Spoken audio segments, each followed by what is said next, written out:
Chapter 1. In the Beginning. Think of a big, beautiful, empty land with mountains, forests, lakes, animals, and fish, but no people. This was America 16,000 years ago. Around that time, the first people probably arrived in Alaska from Asia. They traveled south and became the Native Americans of North America and the Maya, Aztecs, Inca, and other peoples of Central and South America. The Inuit, Eskimos, came to Canada and the Arctic the same way. But there are only a few of these peoples in America today. In the 16th century, Europeans started to come to America, and soon after that, they brought slaves from Africa to work for them. Large numbers of immigrants continued to arrive from all over the world until the middle of the 20th century. The empty land was now full of people, speaking different languages and with different ideas. There are just 3 countries now in North America: Canada, Mexico, and the USA. But there were nearly several more. And the 300 million people who live in the 50 states of the United States are not all the same. About 67% are white, 13% Hispanic, Spanish-speaking, 13% black, 4% Asian, and just 1% Native American. Most of them speak English, but it is not the same English as people speak in Britain, and many Americans speak Spanish as their first language. So, how was the USA born? How did it grow? What kind of country is it now? This book will try to answer those questions and many more.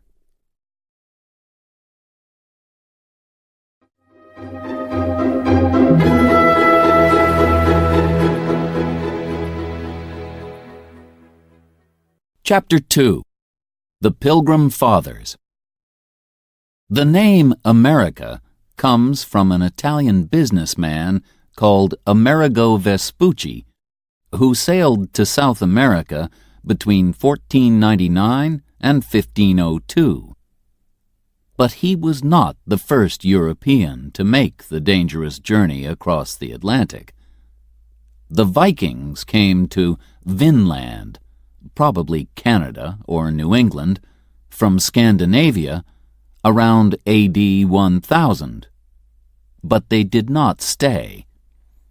Then, in 1492, a brave Italian sailor called Christopher Columbus reached the Caribbean while he was looking for a sea route from Europe to India.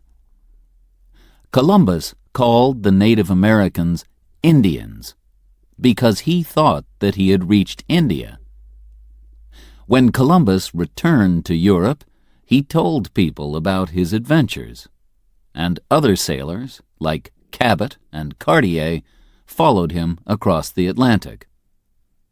Europeans came to fish the rich seas of America, too. But it was only in the 17th century that the French, the Dutch, and the British all came to live in North America. The French in Quebec, the Dutch in New York, and the British in Virginia and New England. 2 very different groups of English people crossed the Atlantic. The first group began the colony of Jamestown in Virginia in 1607. They hoped to find gold there, but life was very hard for them. There was very little food, and many of them died during the first winter. Then Pocahontas, the daughter of a Native American chief, became a friend of Captain John Smith and helped him and the other English people. She later married a man called John Rolfe and went to England with him. Luckily, tobacco saved the young colony. It was easy to grow tobacco in Virginia, and smoking was becoming very fashionable. People in the colony stopped looking for gold and began to grow tobacco, which they sold in Europe. Soon, they started to bring people from Africa to work as their slaves and help them to grow more and more. John Smith traveled north in 1614 to the part of America that he called New England. When he returned to London, he told people that it was a good place to live. In 1620, another group of 101 English men, women, and children arrived in Plymouth, Massachusetts. These people are called the Pilgrims, or Pilgrim Fathers, and they had very strong ideas about religion. They did not want to live in England because they did not agree with the English Church. So they sailed to America in a ship called the Mayflower.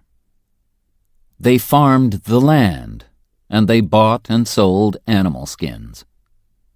They thought that all people were equal, and so they did not have slaves. The Pilgrims, too, were often ill and hungry, and nearly half of them died in the first year. But they had help from some of the Native Americans, particularly a man called Squanto. He went to Europe as a prisoner in 1605 and spent some years in England, so he spoke some English. He showed the Pilgrims how to hunt and grow corn. In the autumn of 1621, the Pilgrims had a big dinner to give thanks for the first food that they had grown themselves. This day was called Thanksgiving, and Americans still celebrate it every year on the fourth Thursday of November. It is one of the most important holidays in the year, and people often travel many hundreds of kilometers to be with their families. They eat a big dinner with two of the foods that the Pilgrim Fathers found in America: turkey and pie filled with pumpkin.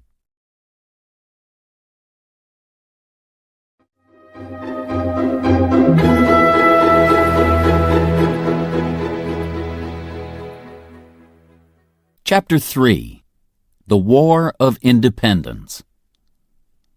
More and more British people came to live on the east coast of North America in the 17th century, starting colonies in Maryland, Rhode Island, Connecticut, New Hampshire, North and South Carolina, New Jersey, and Pennsylvania. Georgia followed in the 18th century, when the British also took New York and Delaware from the Dutch. By 1770, there were 13 colonies along the east coast of North America, and they were all governed by Britain. But Britain was a long way away, and the people of the colonies became angry at the high taxes that the government made them pay. In December 1773, a group of men threw 342 boxes of tea into the sea at Boston because they did not want to pay the British tax on it. This was the Boston Tea Party. The British government was now angry too, and in April 1775, some Americans fought a group of British soldiers at the towns of Lexington and Concord, near Boston in Massachusetts. more and more Americans arrived until the British soldiers had to move back to Boston. A few months later, after the Battle of Bunker Hill near Boston, it was clear that Britain was at war with its American colonies. A rich farmer from Virginia, George Washington, became the chief of the American Army. People tell a story about Washington to show that he was an honest man.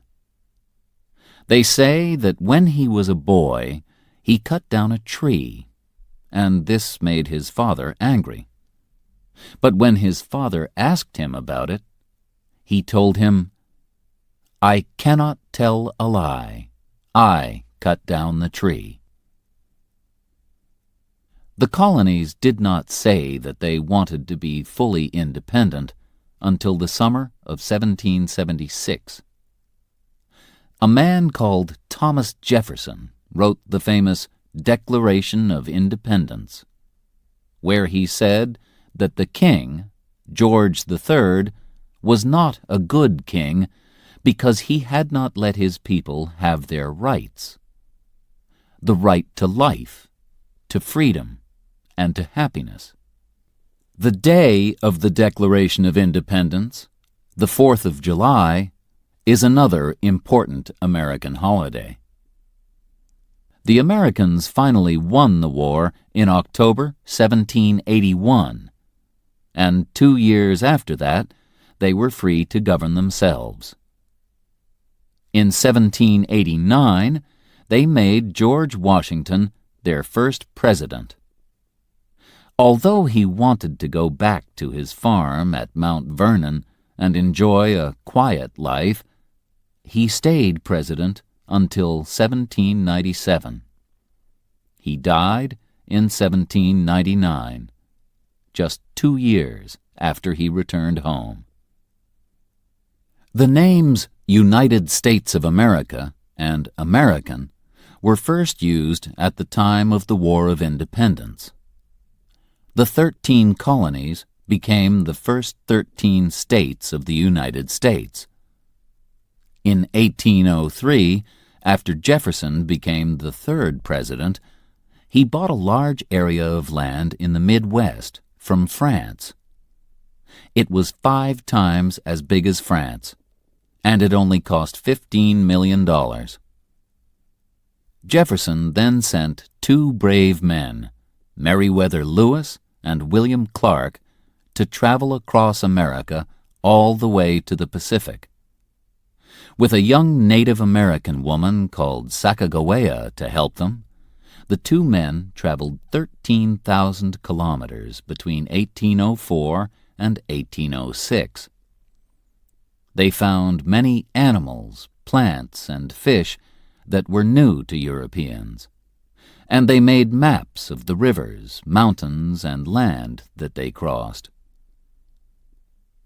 In 1819, the USA bought Florida from Spain. The United States was now twice as big as it had been in 1781. And by 1848, after it won Texas and the Southwest from Mexico, it had grown again. It now reached all the way from the Atlantic to the Pacific, over 5,000 kilometers. Finally, the American government bought the land northwest of Canada from Russia in 1867 for $7.2 million, and it became the state of Alaska in 1959. The American flag, known as the Stars and Stripes, first appeared at the time of the War of Independence. It has a stripe for each of the first 13 states, and a star was added every time a new state joined, so there are now 50 stars. The last star was added when the beautiful islands of Hawaii, in the Pacific, 4,000 kilometers west of California, became the 50th state of the USA in 1959.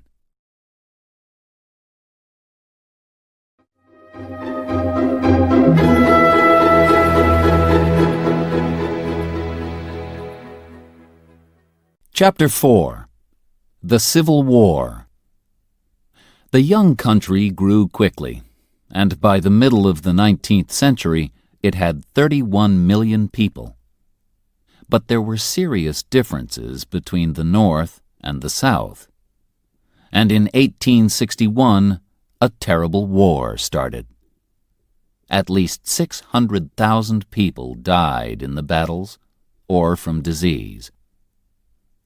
The war began because the southern states kept slaves to work in the cotton fields, but slaves were not allowed in the North.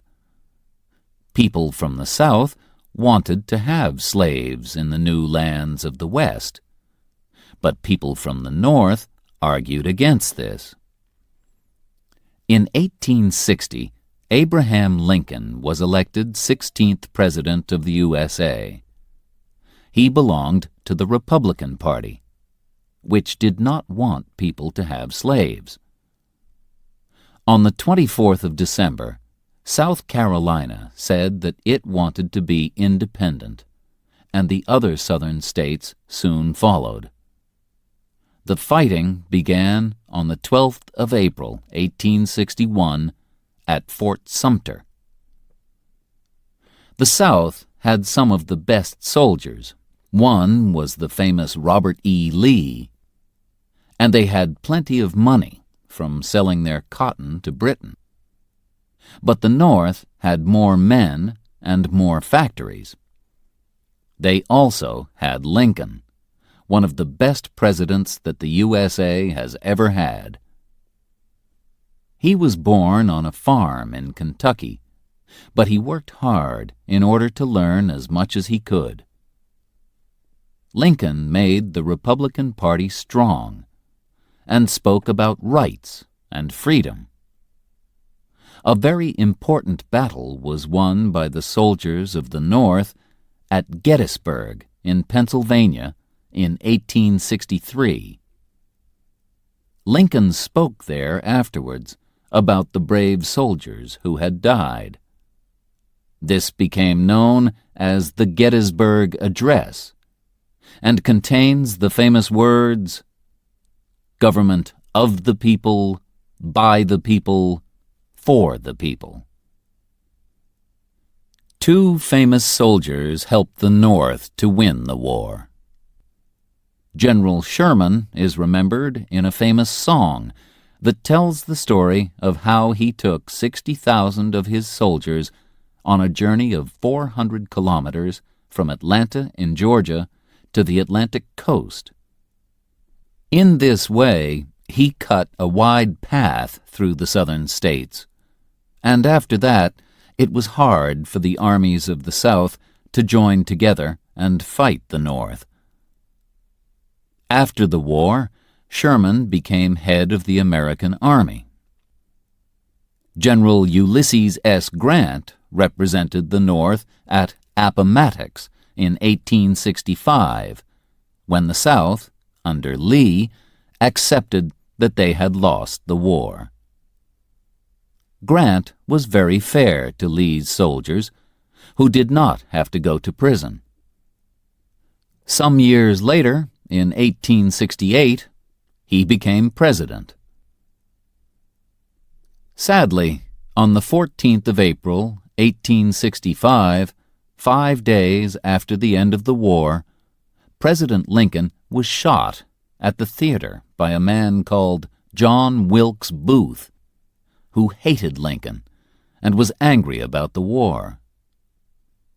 After Lincoln's death, the new president was not strong enough to bring the North and the South together, and people continued to argue about the rights of black people. During the Civil War, Louisa May Alcott wrote her famous book, Little Women, about a family of 4 girls living at home in the North with their mother, while their father was away at the war. Another very famous book, and later film, about the war is Gone with the Wind, written in 1936. It tells the story of Scarlett O'Hara, a rich young girl who was living comfortably in the southern state of Georgia when her life is destroyed by the war.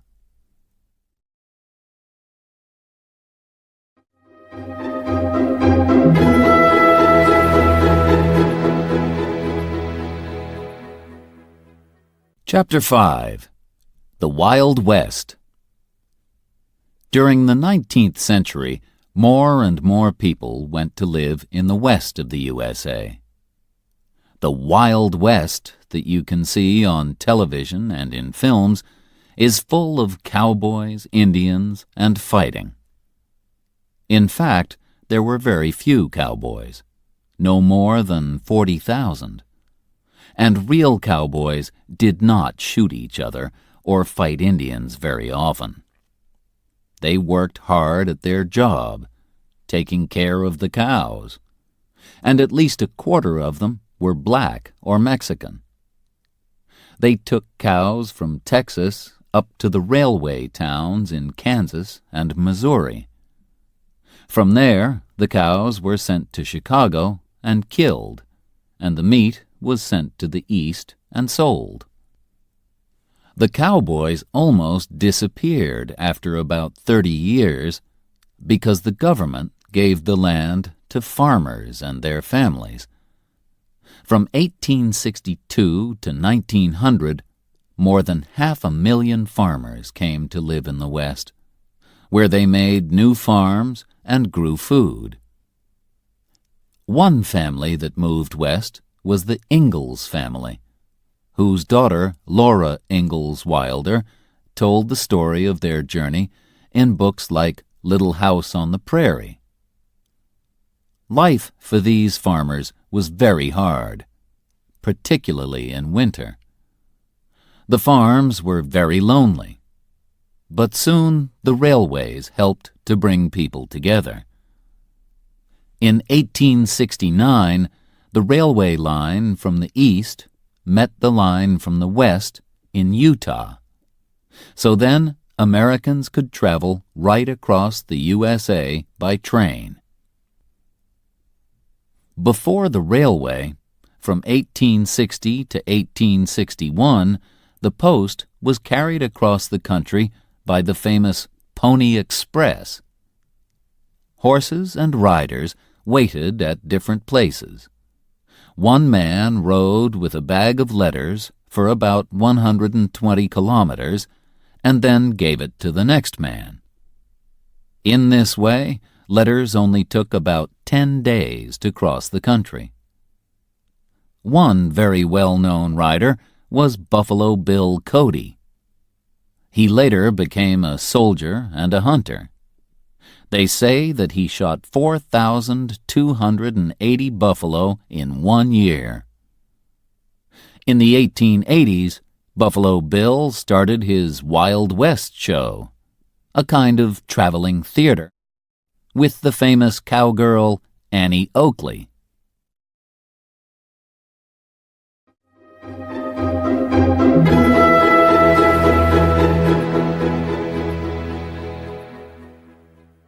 Chapter 6. Native Americans. There were about 2 million Native Americans in North America in the 15th century when the Europeans arrived. They belonged to 300 different groups and spoke more than 2,000 different languages. Sadly, the Europeans fought and killed many Native Americans and also brought diseases which killed them. The film The Last of the Mohicans, from the book by James Fenimore Cooper, shows the sad end of a group of Native Americans in the 18th century. The Native Americans that we know as Indians in cowboy films lived in the West. They were the Cheyenne, the Blackfoot, and the Sioux, also known as Lakota, for example. There were about 60 million buffalo in North America, and the Native Americans hunted them and used them for food, clothes, houses, knives, and other things. But when the Europeans arrived, they wanted to take the land for farms or railways. They shot millions of buffalo, and by 1900 there were fewer than 1,000 of these animals in all of the USA, and fewer than 250,000 Native Americans.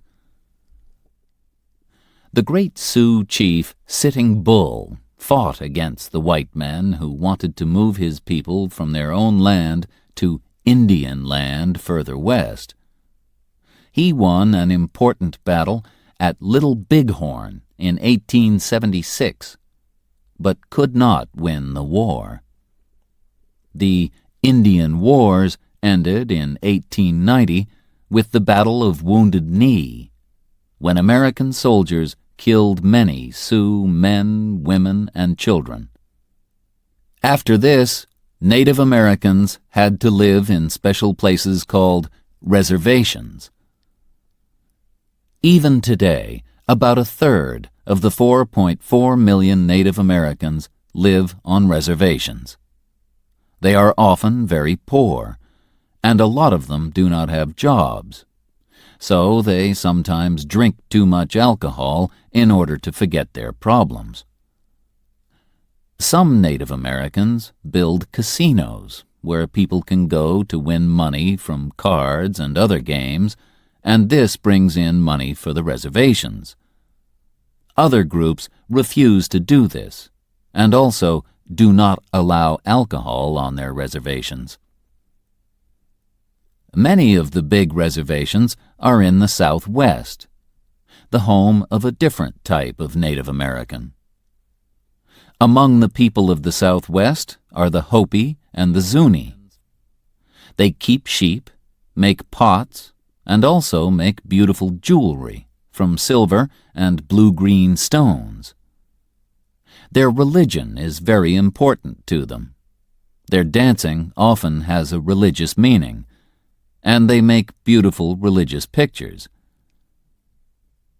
The biggest reservation, where 200,000 Navajo people live, is nearly 65,000 square kilometers. The Navajo make wonderful colored blankets. The Navajo language is very unusual.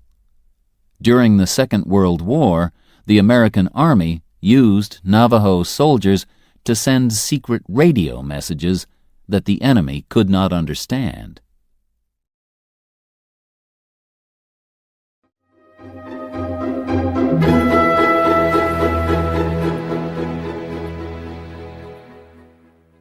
Chapter 7. New Americans. At the beginning of the 19th century, most American families had come from Britain, Germany, and Scandinavia, and they were farmers or business people. But soon that began to change. Factories were built, and cities grew.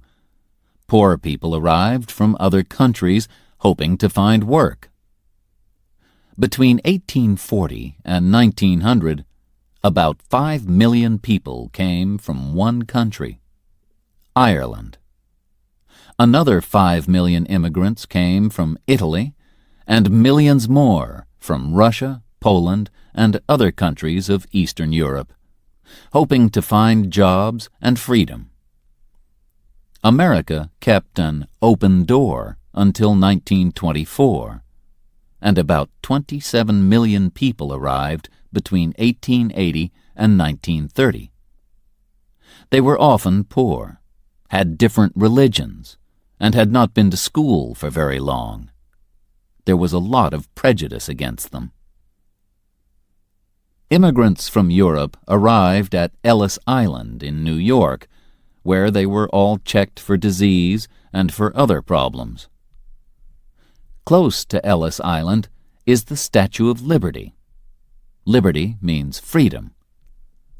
On it are these famous words: "Give me your tired, your poor." The statue welcomed the poor, tired immigrants who hoped for a happier life in the USA. The Chinese immigrants who arrived in the west of the USA also found prejudice. Many people came to live in California after gold was found there in 1848, and among them were 300,000 Chinese. Many of the Chinese stayed to work, building the new railways. Like black people and Native Americans, the Chinese had no civil rights, and after 1882 they were no longer allowed to enter the USA. But in the 20th century, Chinese people started to arrive again, and now the cities of the West Coast have large numbers of Chinese families. The writer Amy Tan tells stories about life as a Chinese American in The Joy Luck Club and other books. Today, most immigrants to the USA come from Spanish-speaking countries like Mexico and Puerto Rico. More than 6 million have arrived since 1980, and Spanish has become the second language of the United States. The Irish, Italians, and Eastern Europeans usually stayed in the big cities of the East or the Midwest, like New York, Boston, or Chicago, and worked in the factories. Although most of them learned English and became Americans, they also wanted to keep their own way of life. So in many cities, you can find places called Little Italy or Chinatown, for example, where the restaurants have Italian or Chinese food. In New York, Boston, and Chicago, St. Patrick's Day is a big celebration for the Irish on the 17th of March, and Chinese New Year is a big celebration in San Francisco.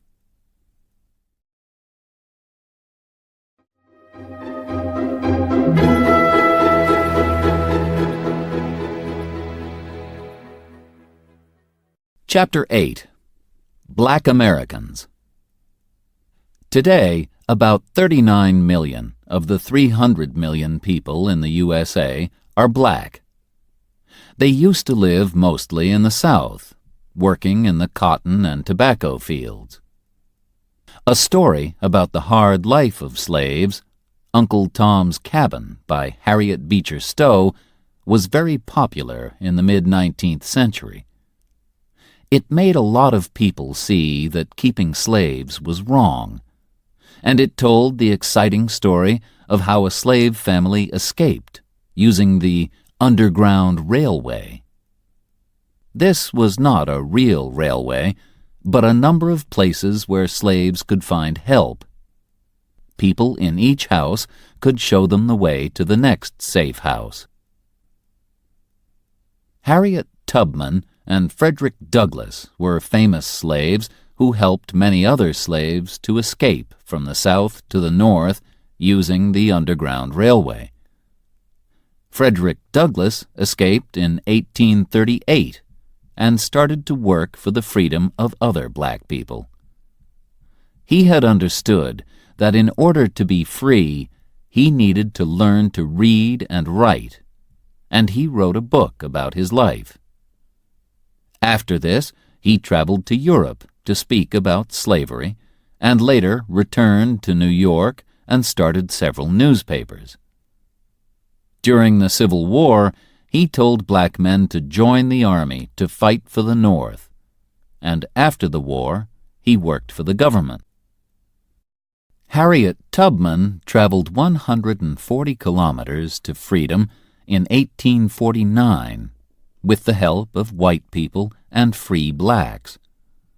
Although it was dangerous, she returned in order to help her family, and she bravely said, "I can only die once." In the 1850s, she helped more than 300 slaves escape. After the Civil War, white Southerners were angry that they had lost the war and angry that slaves were now free. They showed a lot of prejudice against black people. Some white people joined the Ku Klux Klan, groups of men who dressed in white, covered their faces, and went out to beat and murder black people. Black men could not vote until 1870, and even after they got the right to vote, they often did not use it because they were frightened. The book To Kill a Mockingbird by Harper Lee tells the frightening story of a black man, Tom Robinson, in 1930s Alabama. Although Tom has done nothing wrong, people easily believe that he is a criminal, just because he is black. In the 20th century, black people began to travel to the cities of the North to look for work. So there are now more black people in the North than in the South. But even in the North, they lived separately. In the South, they had to sit separately on buses and eat in separate parts of restaurants. Until 1954, they also had to go to different schools. Then, in the 1950s, a churchman called Martin Luther King began to fight for the civil rights of black people. Groups of black people started to break the law, but not in a violent way. In 1955, in Montgomery, Alabama, a woman called Rosa Parks became famous when she refused to give her seat on a bus to a white man. Then more black people refused to use the buses, and the bus companies lost a lot of money. Black people also started to go into whites-only restaurants. In August 1963, 200,000 people met in Washington and heard Martin Luther King speak about the need for black people to be equal with white people. He began with these words, which have become famous. "I have a dream." Finally, in 1964, a law was passed which gave black people their rights, and Martin Luther King was given the Nobel Peace Prize. But in 1968, he was murdered in Memphis, and fighting started in more than 100 cities. During the 1970s and 1980s, prejudice against black people slowly began to appear less often, and many black people now have good jobs in business and government. A black woman like Condoleezza Rice can represent the American government in other countries, and perhaps even think about becoming president. But there are still problems. When Hurricane Katrina destroyed the city of New Orleans in 2005, most of the people who lost their houses were black. Many of them waited a long time for help from the government. Was it because they were black? A lot of people think so.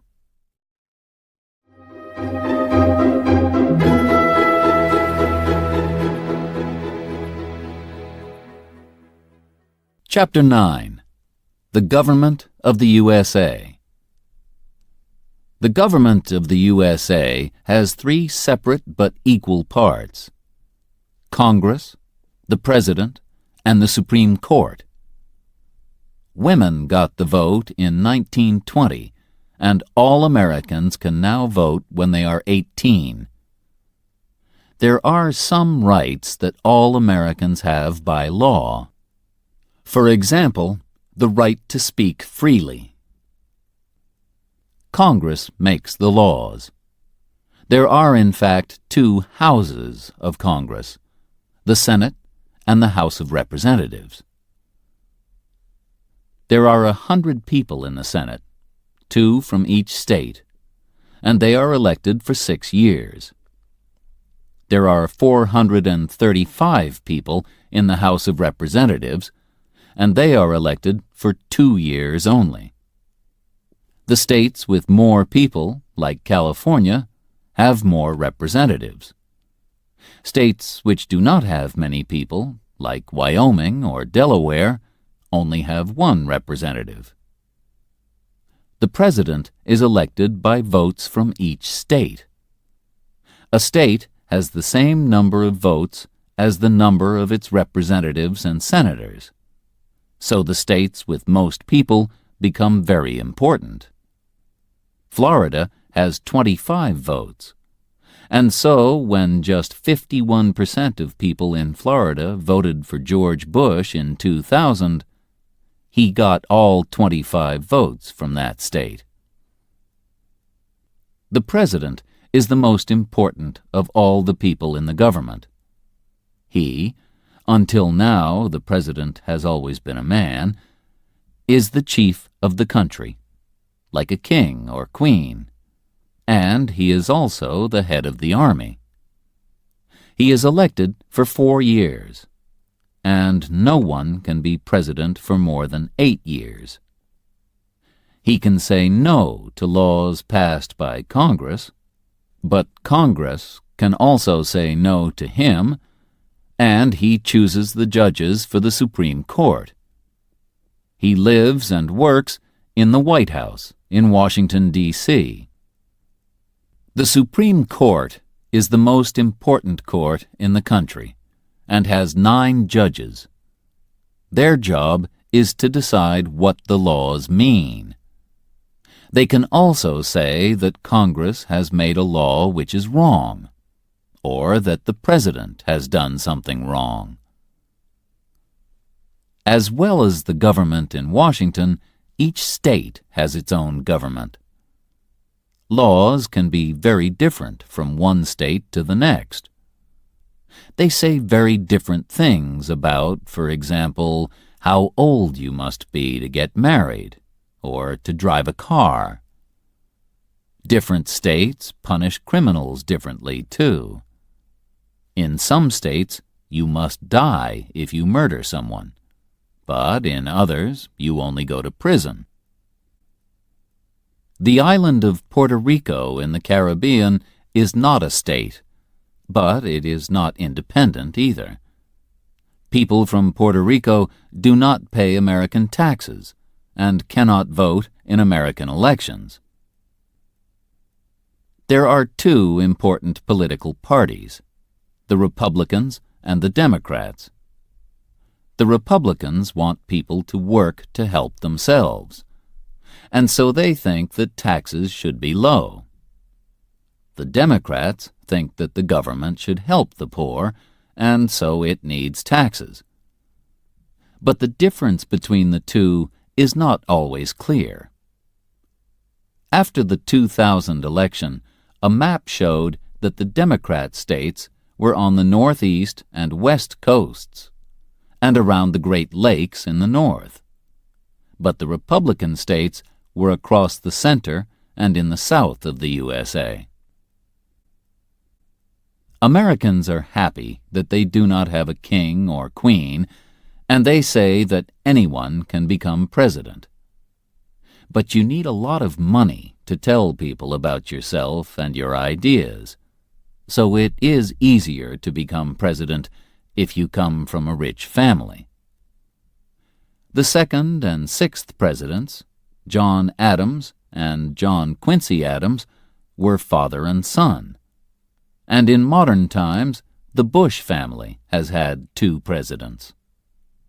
From 1989 to 1993, George Bush was president, and in 2001, his son George W. Bush became president too. At the same time, Jeb Bush, the brother of George W. Bush, was head of the government of Florida. Some other families have also nearly had 2 presidents. President Kennedy's brother Robert hoped to become president, but he was killed in 1968. And many people think that Hillary Clinton will follow her husband Bill. If she does, she will be the first woman president. A president must also be able to speak well to crowds of people. Ronald Reagan, the 40th president, could do this because he used to be an actor. He became head of the government of California in 1967 and was president from 1981 to 1989. Another actor, Arnold Schwarzenegger, also became head of the government of California in 2003. And some people believe that film stars will become successful politicians more often in future.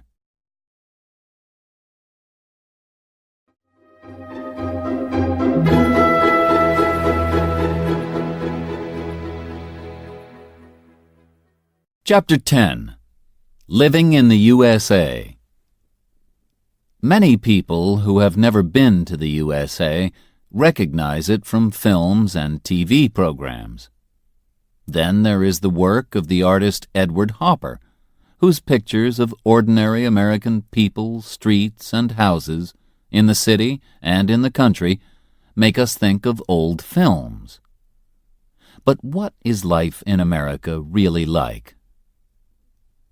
Most Americans who have jobs live more comfortably than people in almost any other country in the world. They usually work a 40-hour week, and they have 2 weeks holiday a year, as well as holidays like Thanksgiving and Christmas. In 60% of families, the husband and the wife both work. Although more than 40% of the land is farmed, not many people work as farmers, and fewer Americans work in factories than in the past. Most jobs are now in places like hospitals, banks, hotels, and shops. If you do not have a job, and around 6% of Americans do not, life is hard. The government gives you a little money, but it is not enough to buy everything that you need. How many Americans are poor? Around 13% of all Americans are poor. But 25% of black people and 22% of Hispanic people are poor. The money in the USA is the dollar, which contains 100 cents. Some coins have special names. 5 cents is a nickel, 10 cents is a dime, and 25 cents is a quarter. In taxis, restaurants, and other places, people give a tip, extra money on top of the price. Without this extra money, many workers do not have enough money to live. Americans do not use kilograms and kilometers, but pounds and miles. Dates are also written differently from dates in Britain. The 4th of July is 7-4, not 4-7. Sadly, the world learned about how Americans say dates on the 11th of September 2001, the date that we remember as 9/11.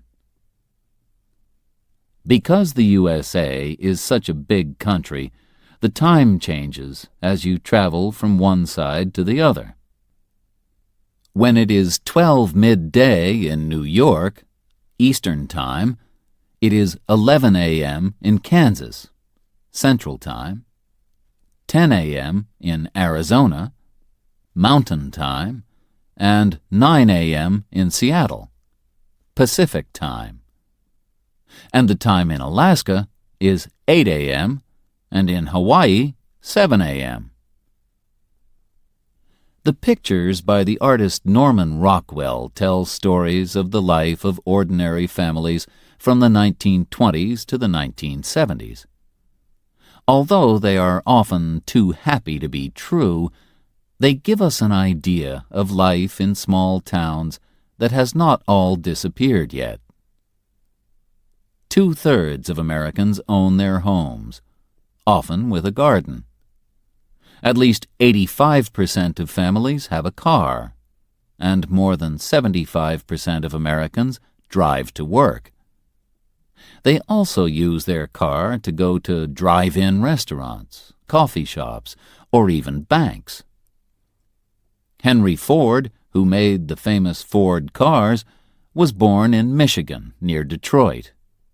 His Model T, 1908, was the first car that was cheap enough for ordinary people. Anyone can drive a Ford, they said, and by 1918, half the cars in the USA were Model Ts. Now, more and more Americans drive very big cars called SUVs. The USA does not have a state religion, and no religion is allowed in schools. Instead, every morning American students make a promise to the American flag. But over 80% of Americans belong to a Christian church, and Christianity is very important, particularly in the South of the USA. In some states, books are not allowed in schools if they say something different from the Christian story of the beginning of the world. Some churches are just for black people, and black churchmen like Martin Luther King and Jesse Jackson have worked very hard for the rights of black people. One large religious group is the Latter-day Saints, or Mormons, who live mainly in Utah. They have very strong ideas about how to dress and are against alcohol and tobacco. If they do not want to go out, Americans can stay at home and watch television. Nearly all families have a TV, and an ordinary family watches more than 7 hours a day. There are over 10,000 TV stations, and most of them belong to businesses, not to the government. American TV programs are sold all over the world. There are more than 1,500 daily newspapers, but most of them are just for one city. The most popular newspaper is USA Today, which sells 5 million copies a day. You can buy papers like the New York Times and the Washington Post everywhere, as well as the magazines Time and Newsweek. And, of course, Americans love to shop. The supermarket first appeared in America, and now many shops are open 24 hours a day. Some of the biggest shopping centers in the world are in the USA. Mall of America in Minneapolis has over 500 shops and covers 1.25 million square meters. You could put 32 Boeing 747 planes into it. Americans have to pay if they visit a doctor or go to hospital, but they do not usually pay to go to school. Schools, like the laws, are different from state to state, but in most places, everyone goes to school for about 12 years. The years are called grades. Grades 1 to 5 are elementary school, 6 to 8 are middle school, and 9 to 12, high school. About 85% of students finish high school and celebrate with a party known as a prom. They also make a yearbook. This has photos of all the students in their class and some information about each person. Films like American Graffiti and The Breakfast Club have shown what life is like at an American high school. About half the students who finish high school go on to study for another 2 or 4 years. Harvard and Yale in the East and Berkeley in California are among America's famous universities. Most Americans enjoy sports, and baseball, basketball, and football are popular. American football is a very different game from European football. Players carry the ball more than they use their feet. But the favorite sport in the USA is baseball. The film Field of Dreams tells the story of a farmer from Iowa in the Midwest, played by Kevin Costner, who dreams of the Chicago White Sox team and makes a baseball field for them in a field on his farm. Baseball is played by 2 teams of 9 people. Each player from the first team tries to hit the ball and run round a big square from corner to corner. The players from the second team try to catch the ball. Players try to get all the way round the square before the other team can get the ball to a corner. After 3 players go out, it is the turn of the second team to hit the ball. Some famous teams are the Los Angeles Dodgers, the New York Yankees, and the Boston Red Sox. Perhaps the greatest baseball player in history was Babe Ruth. He was born in 1895 and played with the Boston Red Sox and then the New York Yankees. He died in 1948, but he is still remembered today.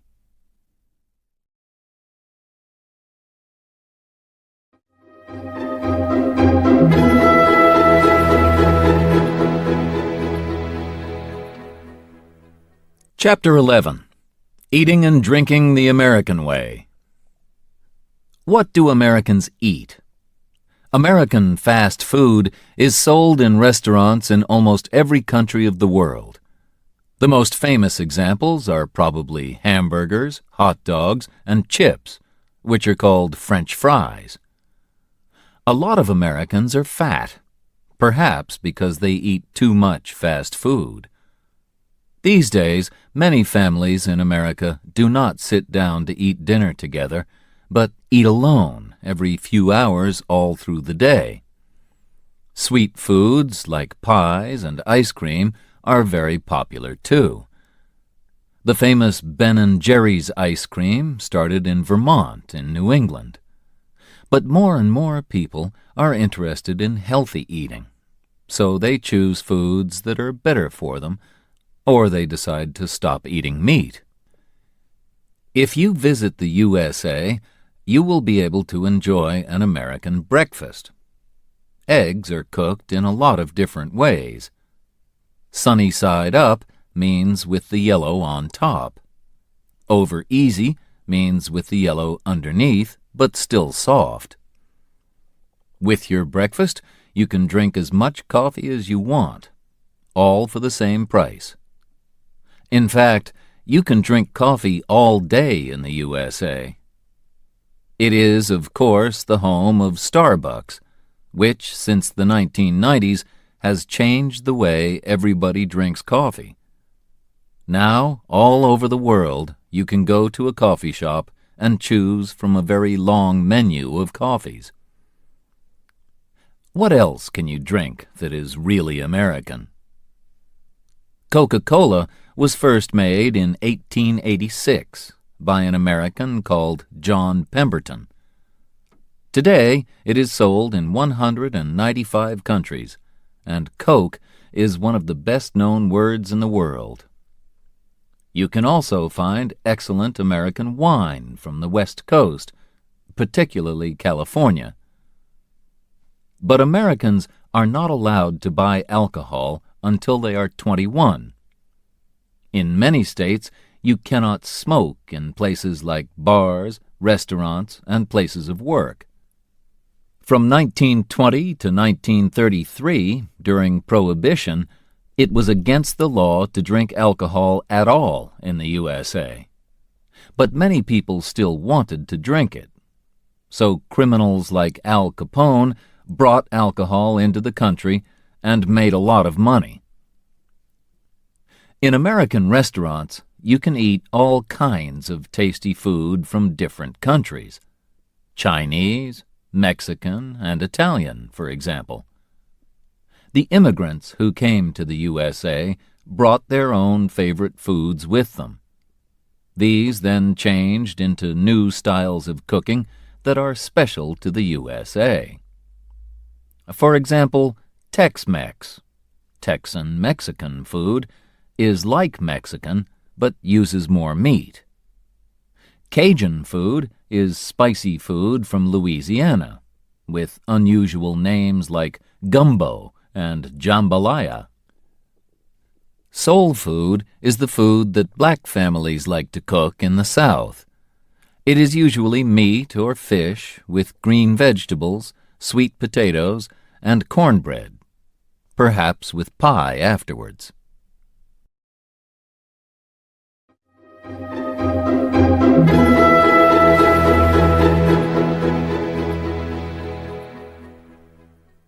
Chapter 12. Music from America. All over the world, people listen to American music. It began with the songs of black American slaves. Black slaves in the South sang work songs and religious songs with a shape of call and response. This is like a conversation in music. One person sings, and then another answers. When the slaves got their freedom after the Civil War, they began to tell their own stories in music called the blues, particularly in the area around the Mississippi River. It had the same shape, where the singer sings and the guitar answers. The word blue can mean sad, and the songs tell a sad story of hard work and danger. At the beginning of the 20th century, black people moved from the South to the North to find work. They took their music with them to cities like Chicago and Detroit. Musicians like Muddy Waters, Willie Dixon, John Lee Hooker, and Howlin' Wolf were the first to use electric guitars. Records of the blues became very popular in the 1920s and 1930s, when singers like Bessie Smith became famous. In the 1950s, Elvis Presley, who came from Mississippi, was the first white singer to sing music that came from the blues. In the 1960s, soul was born from the old-style blues, with singers like Marvin Gaye and Otis Redding. The city of Detroit has a lot of car factories, and it gave the name Motown, to soul music. People all over the world listened to Motown singers like Diana Ross, Stevie Wonder, and the Jackson 5 in the 1960s and 70s.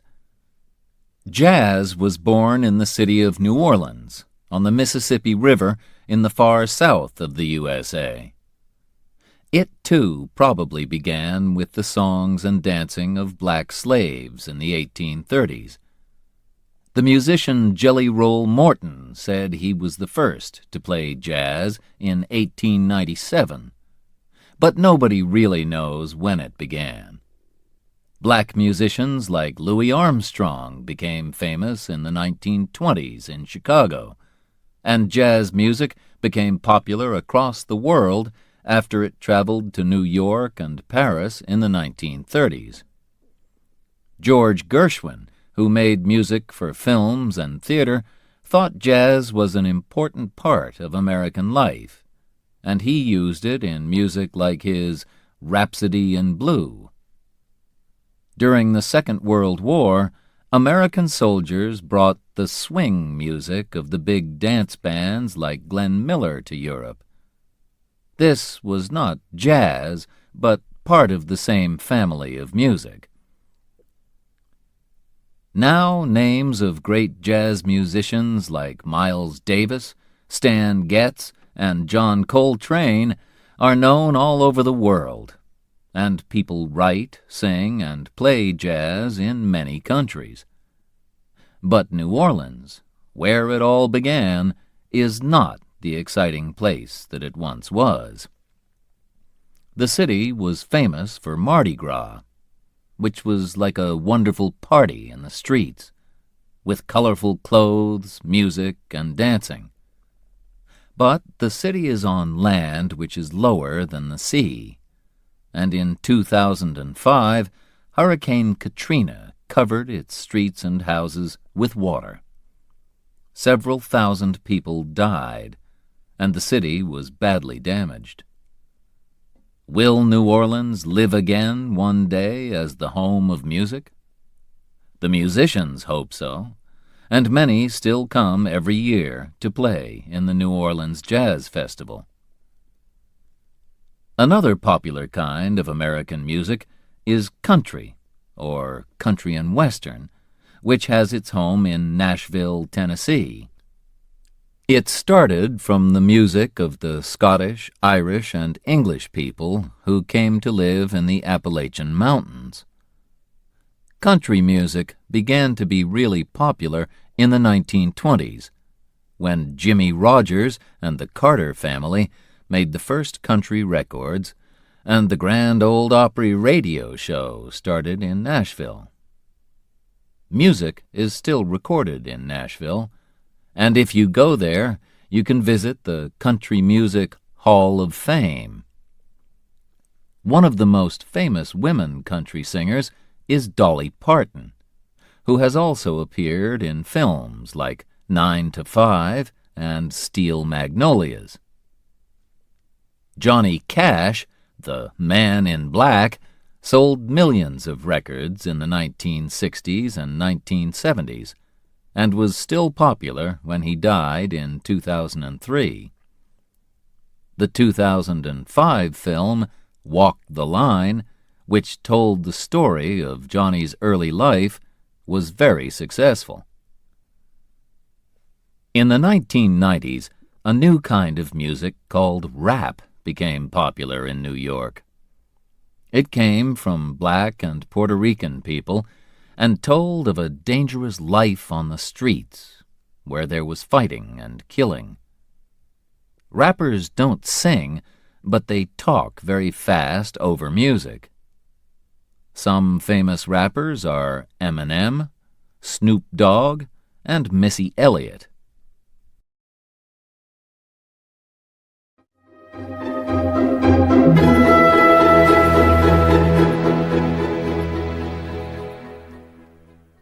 Chapter 13. Some Great American Cities. Some of America's greatest cities are on the Atlantic coast.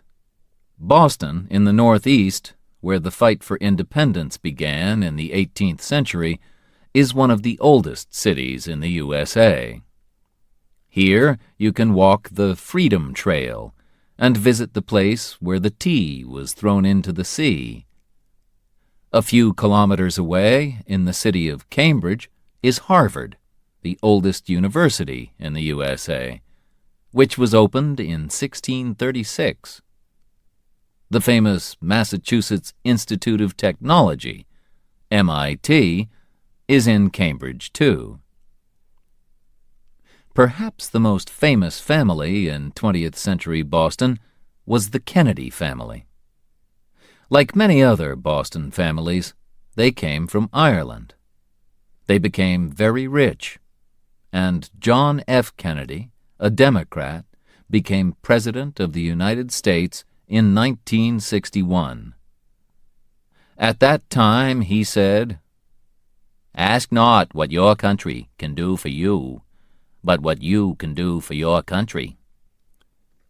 He and his beautiful wife Jacqueline were young and popular, but sadly, in 1963, Kennedy was shot and killed in Dallas, Texas. New York is the biggest city in the USA. It is a great place for theater, shopping, and restaurants. It is also the home of the United Nations, whose offices are in a beautiful glass skyscraper. But people remember two even taller skyscrapers, those of the World Trade Center, because on the 11th of September 2001, 2 planes flew into them and killed nearly 3,000 people. The Empire State Building is now the most famous skyscraper in the city once again. It is 443 meters high, has 102 floors, and has appeared in King Kong and many other films. The Statue of Liberty is another favorite place for tourists. It is 93 meters tall, and the best way to see it is by boat. It was a present from the people of France for the 100th birthday of the USA in 1876. Many visitors to New York go there just to shop. The biggest shops, selling all kinds of things, are Macy's and Bloomingdale's. Tiffany's on Fifth Avenue sells beautiful jewelry, but it is very expensive. Times Square and Broadway are the center of the theater area, and Greenwich Village has been the home of artists and musicians since the 1940s.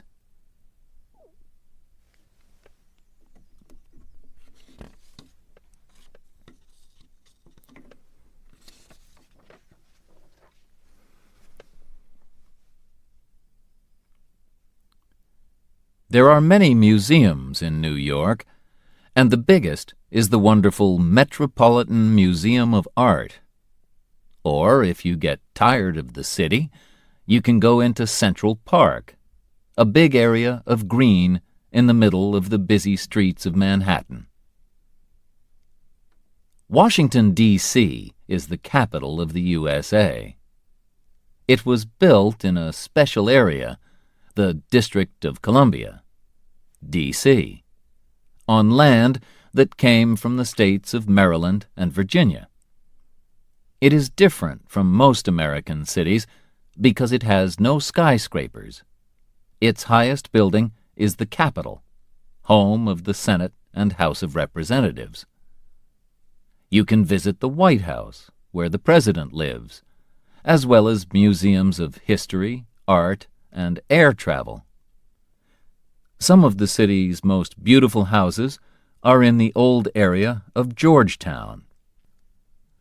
Much further south are the old cities of Savannah, Georgia, and Charleston, South Carolina, where there are also many beautiful old houses. They look the same as they did 150 years ago or more. But not all southern cities are old. Atlanta, in Georgia, is big and modern, with one of the busiest airports in the world. There are plenty of jobs, and people think that it is a comfortable city to live in. Away from the coast, in the state of Illinois, Chicago is sometimes called the Windy City because of the cold winds that blow in from Lake Michigan.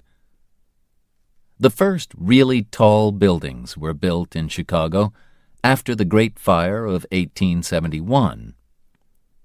Today, the Sears Tower in Chicago, more than 500 meters high, is the tallest building in the USA. Frank Lloyd Wright, 1867 to 1959, who made beautiful houses and other buildings, worked in Chicago, and you can see examples of his houses there. Like any big city, Chicago has factories, shops, museums, and restaurants. But only Chicago has Wrigley Field, the famous baseball field. On the West Coast, Seattle has become one of the most popular cities in America since the 1980s. In 1985, Starbucks started the fashion for Italian coffee shops here. In the 1990s, it was the home of new music from bands like Pearl Jam and Nirvana. Bill Gates of Microsoft, one of the richest men in the world, was born in Seattle. Films and TV programs are made about people who live in Seattle. A city that was once quiet has become crowded and more expensive. Las Vegas, in the hot, dry state of Nevada, is full of casinos. People win and lose thousands of dollars there, playing cards or other games.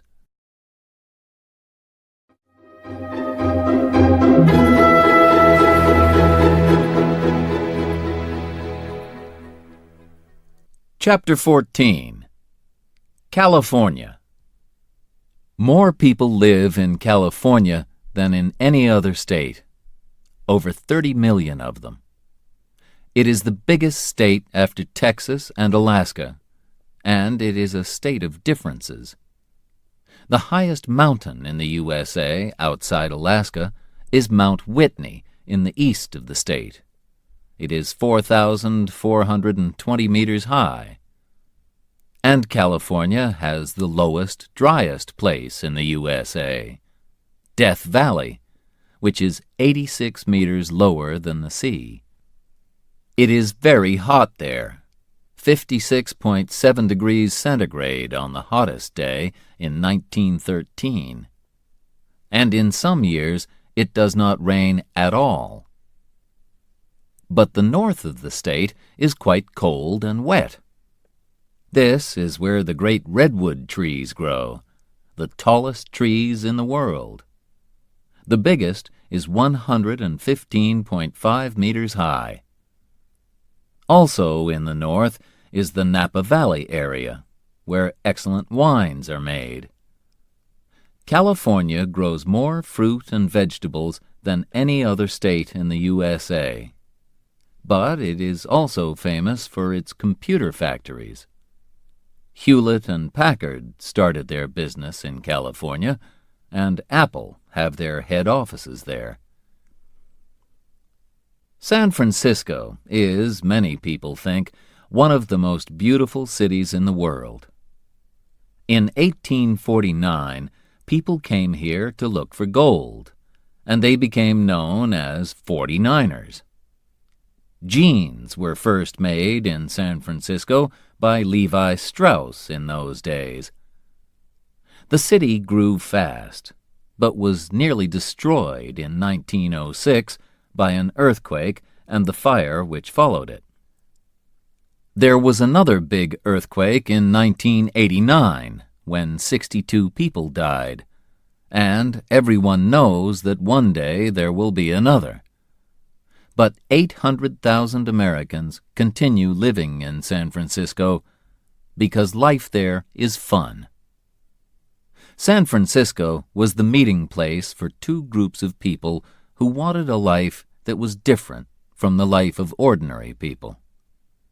In the 1950s, there were the beatniks, like writers Allen Ginsberg and Jack Kerouac, who wore black and were not interested in money and jobs. Then, in the 1960s, hippies came to San Francisco. They wore bright clothes, had long hair, and wanted a world full of peace and love. 1967 was the Summer of Love, with songs that talked about peace and love and told young people, if you go to San Francisco, wear a flower in your hair. San Francisco is also famous for the Golden Gate Bridge, which was built in 1937 and joins the city to Marin County. More than 40 million journeys are made across it every year. It is 2.7 kilometers long and 67 meters above the water. From the bridge, you can see the island of Alcatraz, which was a prison until 1963. Los Angeles is the second biggest city in the USA, with 3.8 million people. It can take hours to drive from one side to the other, and people almost always drive. The number of cars means that the city has a problem with dirty air. In some parts of the city, crime is a problem too. But visitors still come to see places like Hollywood and Beverly Hills. The first film was made in Hollywood in 1911, in a place where orange trees used to grow. The first films, with actors like Rudolph Valentino, Charlie Chaplin, and Buster Keaton, were silent. But then, in 1927, films got sound.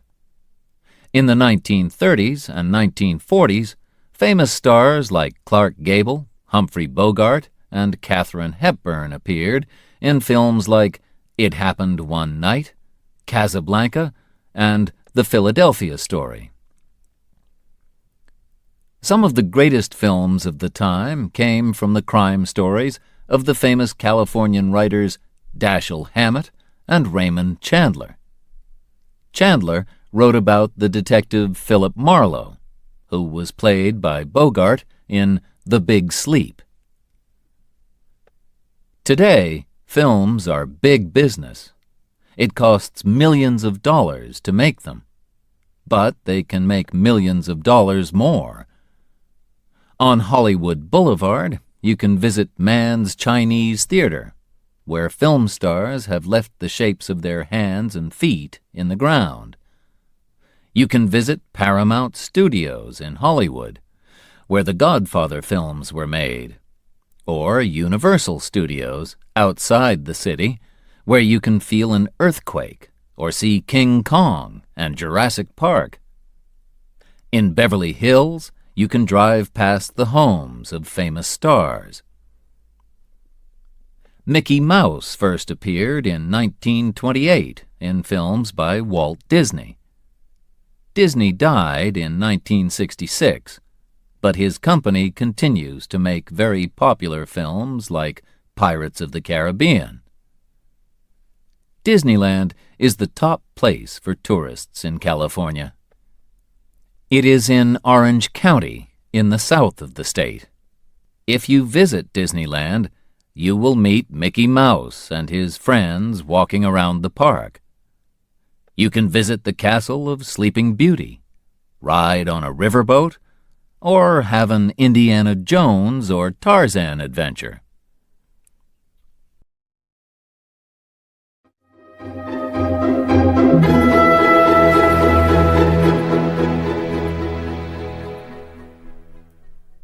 Chapter 15. Beautiful Places to Visit.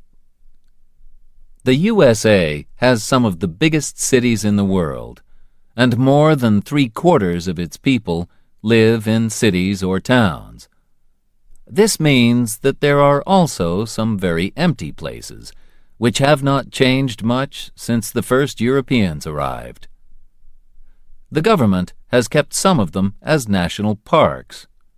Beautiful natural places where people are not allowed to build houses or factories.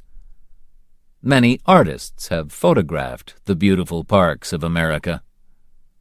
One of the most famous is Ansel Adams, who was born in San Francisco a few years before the earthquake of 1906. Two of his favorite places were Yosemite in Northern California, which has been a park since 1890, and the coast of California. Traveling north from California, you come to Oregon and then Washington. These states are cool and wet, but very beautiful, with big forests and high mountains. Here you will find a number of national parks like Mount Rainier and Crater Lake. The wonderful Rocky Mountains are in the states of Wyoming, Montana, Colorado, Idaho, and Utah, and are great for holidays. Walking, climbing, fishing, hunting, and horse riding are some of the things visitors enjoy here. You can also enjoy winter sports in places like Aspen, where there is a lot of snow. The only big city in the Rockies is Denver. Also in the Rocky Mountains is Yellowstone Park, in the states of Idaho, Wyoming, and Montana. It is famous for the geyser called Old Faithful that shoots hot water up into the air up to 55 meters high. Salt Lake City, the capital city of Utah, is next to a lake that is much saltier than the sea. If you try to swim in this lake, you will find that you cannot stay under the water. South of the Rockies is the hot, dry state of Arizona, where the land has fantastic colors. Not just brown and green, but red, pink, orange, and blue. The most famous place in Arizona is the Grand Canyon. This deep river valley was made by the Colorado River cutting through the rock many thousands of years ago. Today, it is 1,600 meters deep, 446 kilometers long, and between 0.4 and 24 kilometers wide, with rocks in extraordinary shapes.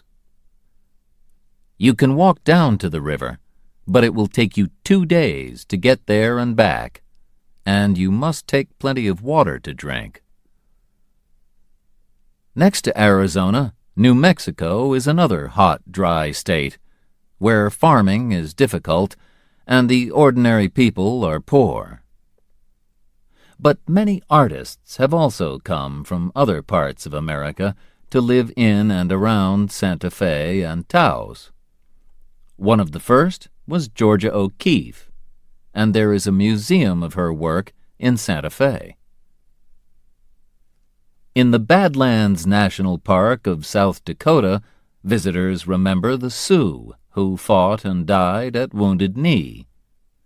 But the Black Hills of Dakota are famous for Mount Rushmore, where the faces of 4 American presidents, Washington, Jefferson, Lincoln, and Theodore Roosevelt, were cut in the rock. It took 14 years, from 1927 to 1941. You can see them in the Hitchcock film North by Northwest, where Cary Grant nearly falls from the mountain while he is trying to escape. Canada and the USA meet at the 5 Great Lakes, which are an important route for ships traveling from the Atlantic to the Midwest along the St. Lawrence Seaway. The famous Niagara Falls are between Lakes Ontario and Erie.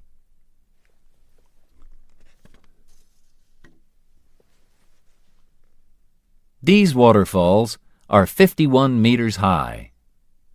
You can look at them from the top from Canada or the USA, or you can take a boat trip and see them from below. Together, Lakes Erie, Ontario, Huron, Michigan, and Superior cover 244,108 square kilometers, more than any other group of lakes in the world. If you go there in the summer, it is almost like going to the sea. You can lie on the beach or sail a boat.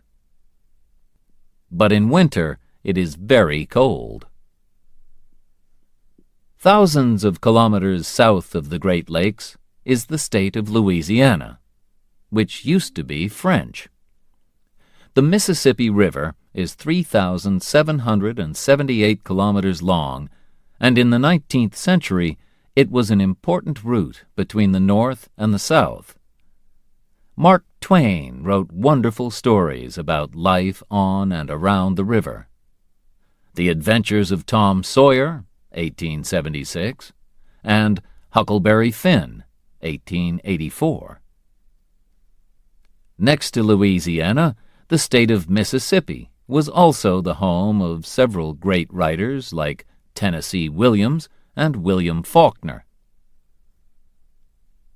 Together, the states of Maine, New Hampshire, Vermont, Massachusetts, Connecticut, and Rhode Island are known as New England. Autumn, or fall as the Americans call it, is a good time to visit New England, because the leaves on the trees turn yellow and orange and red and gold. October.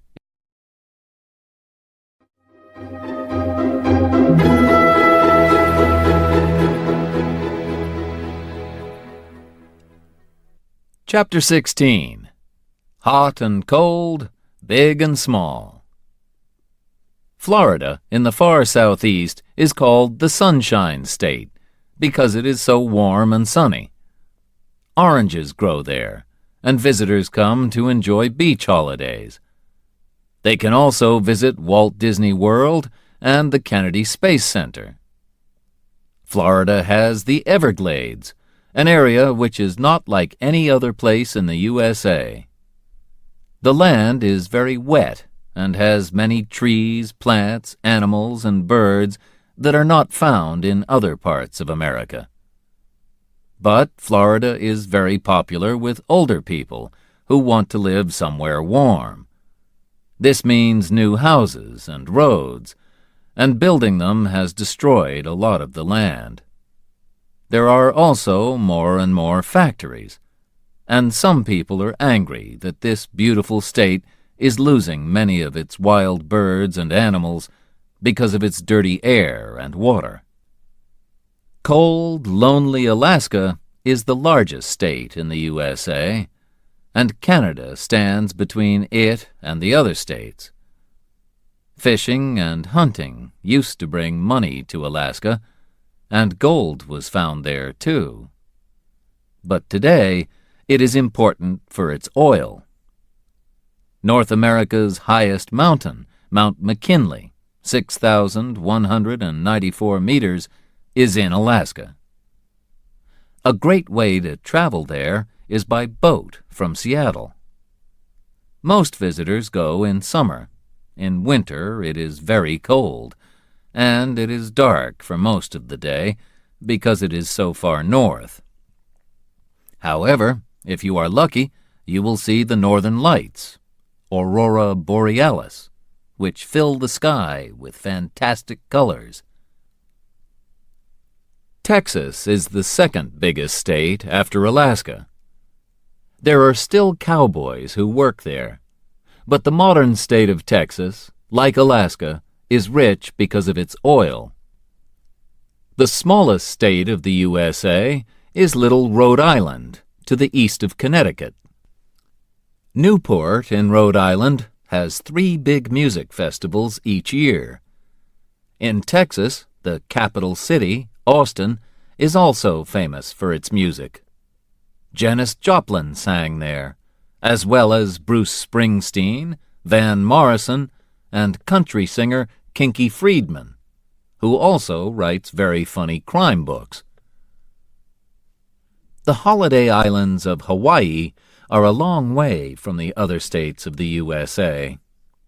Many Americans go there to enjoy the beaches, like the famous Waikiki Beach, and the warm sunshine.